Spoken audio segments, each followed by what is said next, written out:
క్రీస్తు సారూప్యం మీ యందు ఏర్పడవరకు మీ విషయమై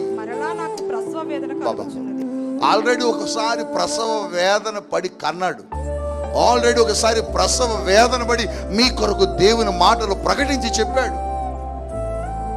తిరిగి మరల వాళ్ళు ఎక్కడికి వెళ్ళిపోయారంటే పాత జీవితంలోకి వెళ్ళిపోయారు. అందుకని వారిని గురించి అంటున్నాడు, నేను మిమ్మల్ని గురించి మరలా ప్రసవ వేదన పడుతున్నాను. ఎందుకు ప్రసవ వేదన?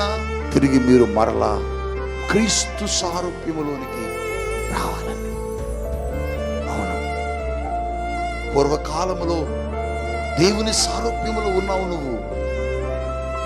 ఆ సారూప్యములో ఉన్న నిన్ను సాతానుడు మోసపరిచి నీ మీద ఉన్న మహిమను దొంగిలించి నీ మీద ఉన్న దేవుని రూపాన్ని పాడు చేసి అప్పుడు ఈ లోకానికి క్రీస్తు ప్రభు వచ్చాడు.